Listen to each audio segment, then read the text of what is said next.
Amigos, ¿cómo están? Yo soy Jonathan. Y yo soy Mario. Oigan, ya llegamos, ya estamos aquí desde la premiere de El Club de los Graves, la nueva serie de Disney Plus.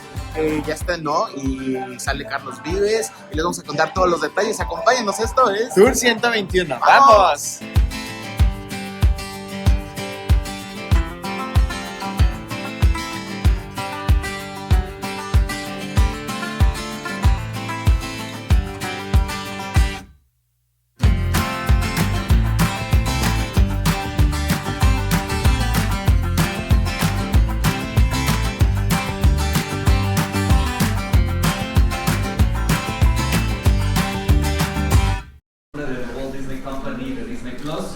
También, por supuesto, de la serie El Club de los Graves. Les queremos dar la bienvenida esta mañana a un encuentro, una plática y sobre todo a descubrir de qué va El Club de los Graves. Esta serie ya está disponible en los 10. Carlos Vives, que estará con nosotros esta mañana, platicando con ustedes y con nosotros. Además, es muy importante, y de verdad quiero recalcar esto porque es un año muy importante para Carlos. Este año Carlos está cumpliendo 30 años de música, de hacernos sentir en casa en cualquier parte del mundo, seamos de México, seamos de Chile, seamos de Colombia, seamos de Argentina, y que la música latinoamericana desde hace 30 años con Don Carlos se ha puesto en lo más alto, y el día de hoy por eso también es algo que queremos reconocer y queremos pues agradecerle que nos haya compartido tanto durante este tiempo. Además, es muy importante para Disney Plus, para The Walt Disney Company y también para el Club de los Graves contar con la presencia de Cecilia Mendoca. Ella es la VP de Producción y Content Development, así como de Darío Coronel, el director de Talent Relations, que el día de hoy nos están acompañando en esta conferencia de prensa, y que sin más vamos a darle la bienvenida al gran Carlos Vives. ¡Bienvenido!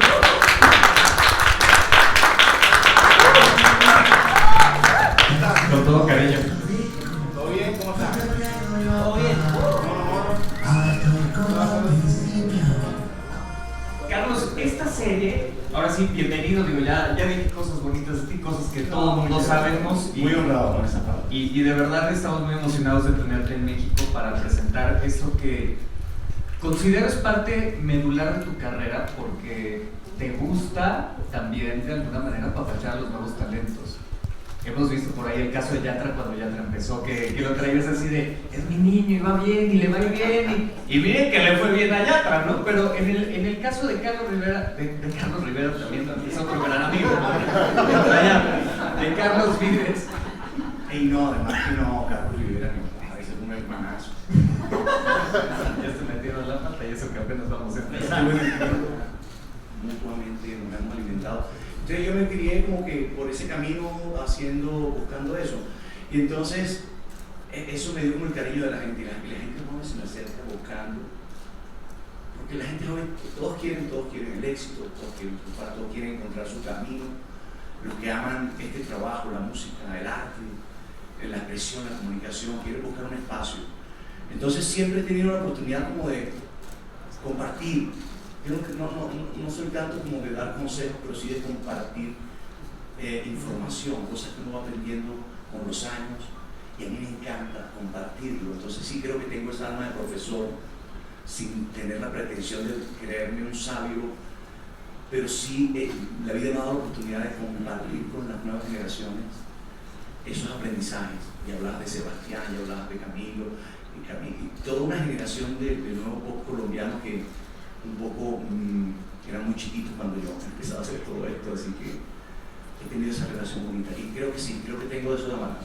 Por eso te salió todo tan natural, digo, además ya habías actuado. No, pero claro, el guión me ha dado la oportunidad de contar cosas que uno va descubriendo en la música, que es lo que hace el profesor Amaranto en esta historia, y que contrasta con la vida de Kramer, ¿no? Que tiene una idea sobre la música bastante comercial, digamos, entre comillas, convencional un poco, y siempre una mirada hacia afuera, fundamentalmente una mirada hacia afuera. Kramer mira hacia afuera, Amaranto mira siempre hacia adentro, pero no desprecia lo de afuera, mientras que Kramer desprecia lo de adentro.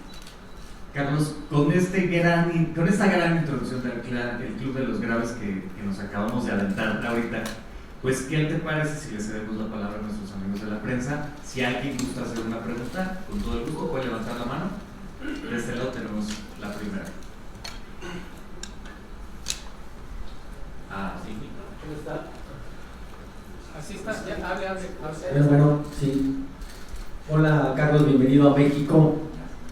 Un saludo. ¿Qué representa para ti en este momento, viviendo 30 años de estar en la música, lanzar esta serie donde precisamente te expones y das esa gratitud que tú has tenido durante tu carrera a los jóvenes con este personaje? Muchas gracias y gracias. Contento de volver siempre a México. Imagínense uno de pelado, a mi casa llegó una vez con un pequeño tocadisco, con un disquito y era como la parte sonora de las películas de Disney, porque a veces no llegaban al teatro de nuestra ciudad. Entonces llegaba un disco, un LP de las historias de Disney, y las primeras películas de Disney no las vimos, las oímos. Entonces nos criamos con Disney, nos criamos en ese imaginario, en lo que Disney siempre nos provocaba: soñar, imaginar, crear, cantar. Para nosotros fue, yo creo que para muchos aquí, Disney siempre representó algo muy especial. Entonces, como actor, como cantante, poder estar en una historia de Disney es una emoción muy grande, poder hacerla en la casa, con talento local, poder contar una historia que nos muestra la diversidad de todo lo que somos musicalmente en un país como Colombia, que somos muy semejantes a México en una gran diversidad que a veces ni nos cabe en la cabeza todo lo que tiene un país como Colombia, como México, en esa diversidad. Y este profesor un poco muestra eso, enseña eso, cuenta esas historias. Y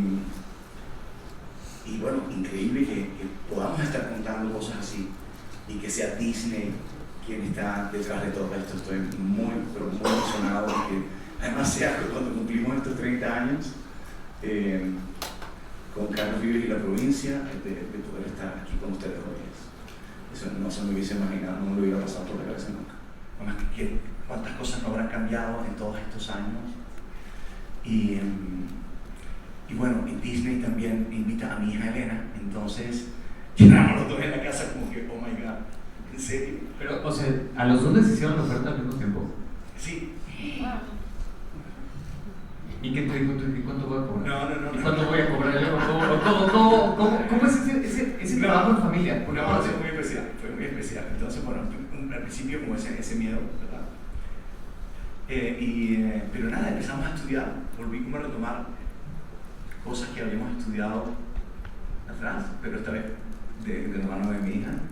Hicimos un curso intensivo con Meissner, y tuvimos esos meses de ejercicios y de romper el hielo un poquito antes de llegar al estudio, compartir con ella todo, irnos al diseño de los personajes, vestuario, el maquillaje, todo ese trabajo. Y ella en su colegio, pero al mismo tiempo empezando como a...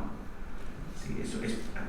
Digamos que yo me despreocupé mucho, después ya me empecé a como preocupar como papá de que Elena era muy pequeña y iba a entrar a todo esto y al colegio y al mismo tiempo. Entonces, verla como en ese esfuerzo de poder cumplir con las dos cosas fue impresionante, muy impresionante de verdad.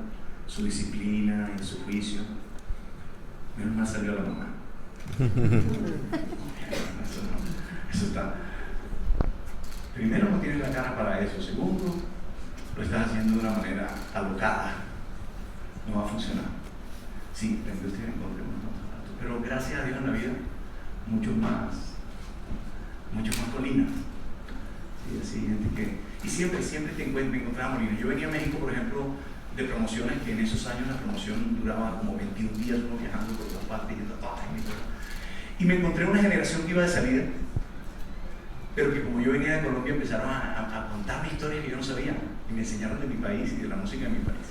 Gente que estaba aquí en las emisoras de radio aquí en México. Esos amarantos hoy ya no están, pero me enseñaron mucho. Uno de esos amarantos fue Armando Manzanero, que me enseñó a conocer yo mi tierra, la mía, y la música de mi país.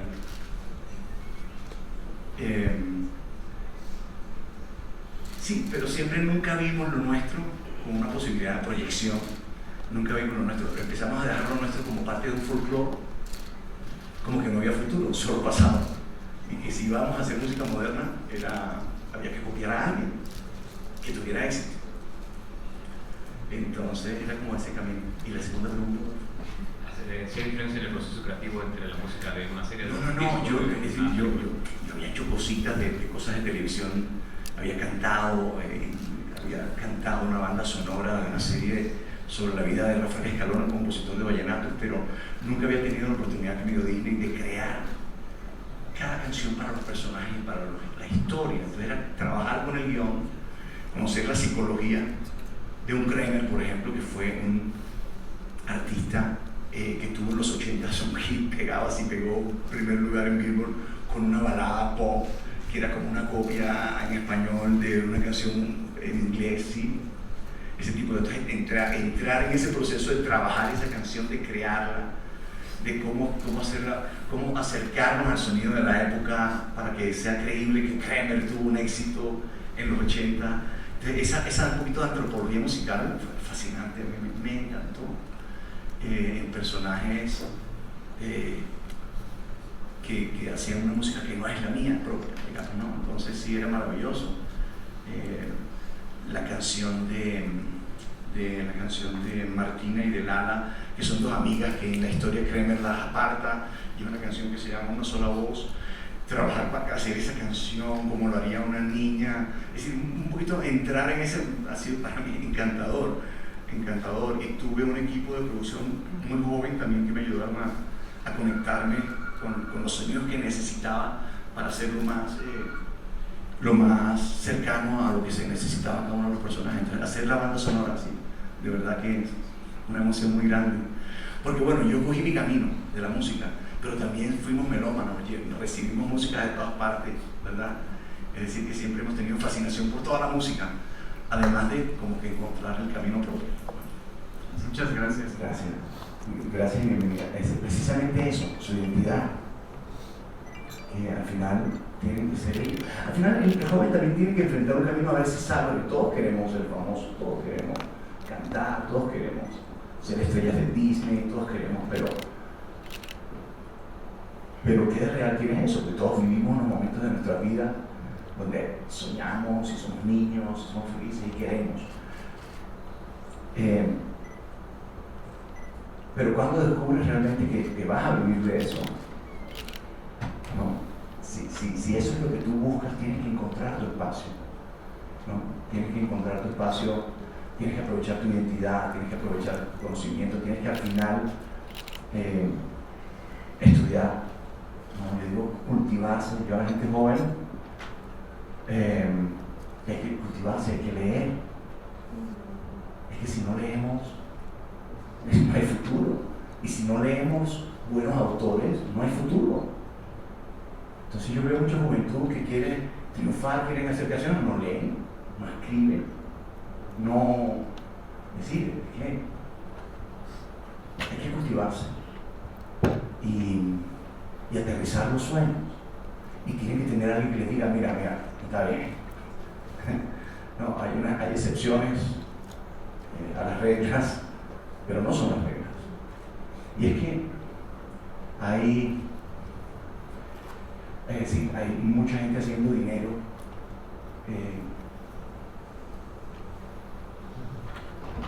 y poca ciencia. Y nuestros jóvenes, todo el mundo, y los jóvenes son jóvenes, y los niños son niños. Sí, no es fácil. Carlos,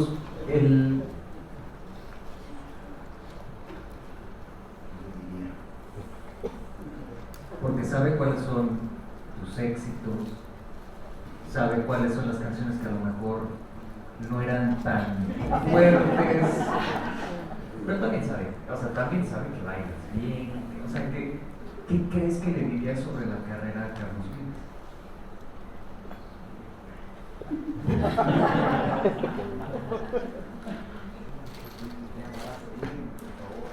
Un actor se prepara, un actor se prepara.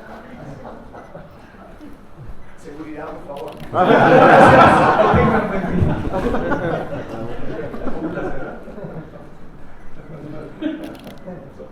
A lo mejor podría ser como un triunfa. No sé. ¿Ya recibieron el manual del éxito de Mr. Kramer? ¿No lo recibieron? No les ha llegado, yo se lo voy a mandar.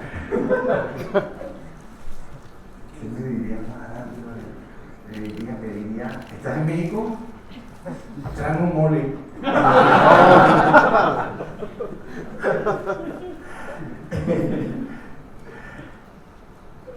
Así que ya no termino, se vergonza hacerle la palabra a algunos de nuestros compañeros de la prensa link. El Chombo es un músico panameño que cuenta la historia del reggaetón. Y claro, cuando empieza toda la industria del reggaetón, pues nace en su nombre, pero realmente los patrones de los que se alimentan son muy antiguos. Y tuvimos el origen, podemos rastrearlo, todo el fenómeno de lo que pasó en Panamá, de la llegada, y en Cartagena, Colombia, con las champetas, en general, y toda esa historia que se cuenta para poder empezar a hablar entonces del reggaetón como un fenómeno que después se proyecta desde Puerto Rico con las figuras. Entonces, a mí creo que es una cosa muy antigua, el dembow, el dancehall, y en el origen, cuando uno va a estudiar la música del origen del reggaetón en Panamá, están las cumbias y están los típicos, los primeros grupos que no se llamaban de reggaetón, pero que ya pueden ser, seguir la huella del reggaetón, tenían acordeones, porque el Magdalena Grande, de donde yo vengo, hizo una influencia en el antes departamento de Panamá, hoy país, y nacieron las músicas de acordeones panameñas que llaman típicos, pero que tienen su origen en los vallenatos cuando antes éramos un solo país. Entonces uno encuentra esa conexión. Luego las influencias norteamericanas del rap, podemos ver en la historia de Nico C, La Ganga, todo ese movimiento puertorriqueño no era. Y empieza a darse todo eso, y Puerto Rico siempre fue la gran antena. Pregúntenle a Julio Iglesias, pregúntenle a Carlos Vives cómo llegaron, qué les pasó para estar en los Billboard y todas las cosas. Bueno, y dentro del género hay cosas más originales y otras. Bueno, el trap, que canciones de sexo explícito, no es un invento de Puerto Rico, es un invento del mercado anglo, y que viene de los guetos y que podemos rastrear toda la historia. Entonces, para mí, el reggaetón, hay cosas que me gustan más que otras, como todos los géneros.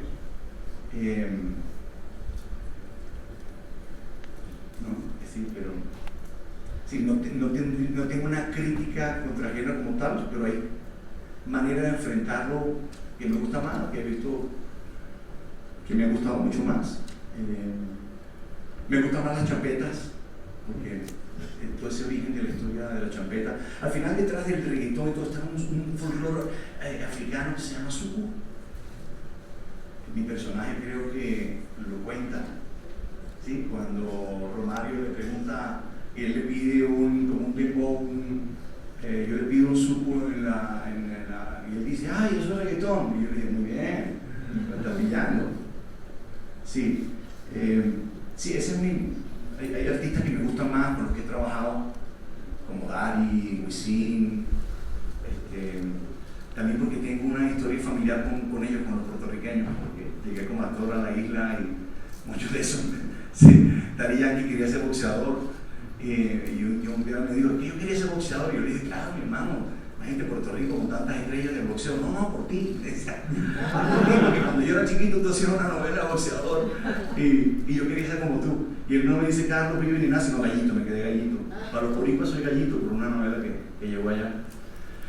Y hay otros que, hay unos que me parecen más auténticos y otros que me parecen más como que son una copia más de una copia. Gallito.